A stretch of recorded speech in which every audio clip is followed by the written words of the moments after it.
And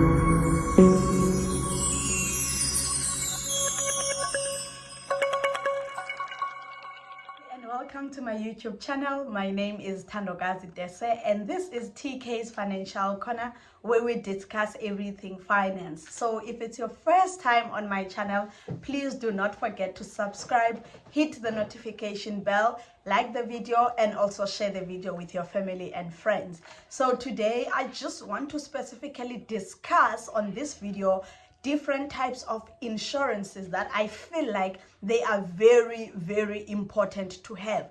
And I will use as per my discretion. I will list them as per my preference, which one is my number one, which one is my number last. So please do stay tuned on this video as I'm going through these different types of insurances that are very, very important for everyone to actually discuss car insurance, which is very, very important. When that car is financed, we all know that it does not leave the dealer without it being insured. So firstly, your car, make sure that it has a comprehensive insurance that is attached to it. Now remember that your car is then insured with the market value. Okay, so what does that mean? It means that upon a valid claim, let's say that your car has been involved in an accident and it has been written off by the insurer. So upon a valid claim, what they do then, they pay the bank or the lender based on the market value of the car. So for practical purposes, let's say that your car is worth 150,000 rands and you are still owing the bank 200,000 rands on that particular car. So what the bank will do, what the insurer will do, it will pay the 150, the current value of the car, which is 150,000 rands. And then the 50,000 rands, that is the difference, you will be liable to pay that one. So what is important now in this case is for you to have a gap or a shortfall cover, which normally comes in very, very handy in such situations. So that shortfall cover, what then it does, it pays that difference, which is very, very important, guys. And the other insurance that one should consider when they have a car, it's the credit life insurance. Okay, so this is an insurance that is there to pay for that car in a situation whereby you lose employment, whereby you are retrenched, or whereby you lose income due to disability. You can think of any situations that can lead you into losing income. So this type of insurance, which is credit life insurance, is very, very important as it comes in very heavy as a property owner or as a homeowner.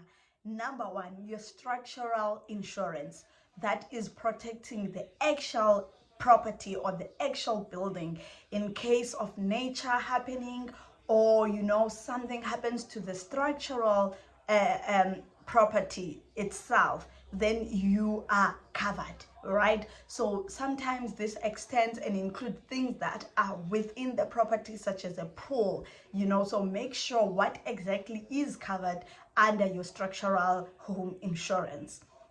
Number two, home content insurance. Very critical, guys. Remember that we are in South Africa here, the issues of crime and everything. So it's very, very important to have the content home insurance. And also, not even about, issues around crime and everything, but your geyser burst and other things, taps in the house and everything. Those things are sometimes covered under home content insurances. So that's why it's very important to read those documents. Do not just put them in a drawer or leave them, in your email inbox. Read them, make sure that you understand what is covered and what is not covered.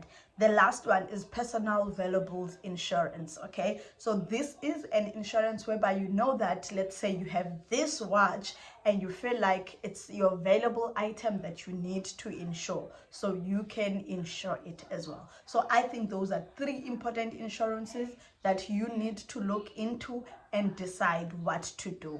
when you have that property or you are owning that home. Very, very important, guys. And lastly, I want to dive into personal insurances that I feel like we should have. As per my priority list, guys, life cover for me comes in as number one.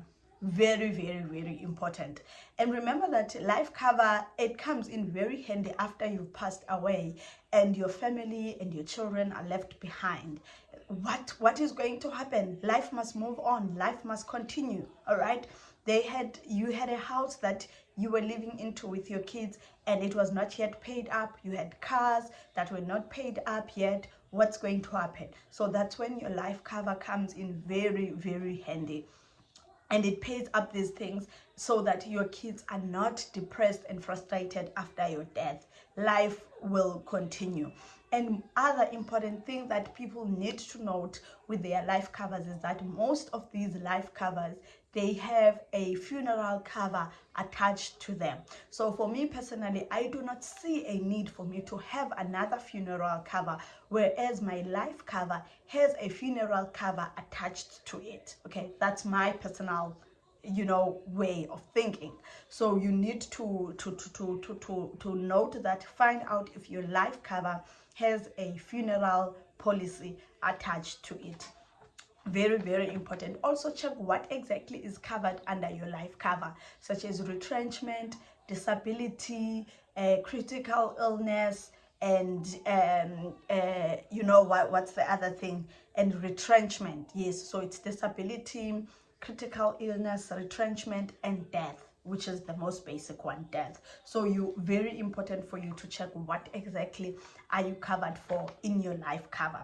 Income protection policy, guys, are very important. So this one comes in very handy when you lose your income, whether you were self-employed or you were employed by your employer. It comes in very handy, and then it covers your monthly expenses as per what we have selected in your policy when you were signing up. Funeral cover, we all know this one.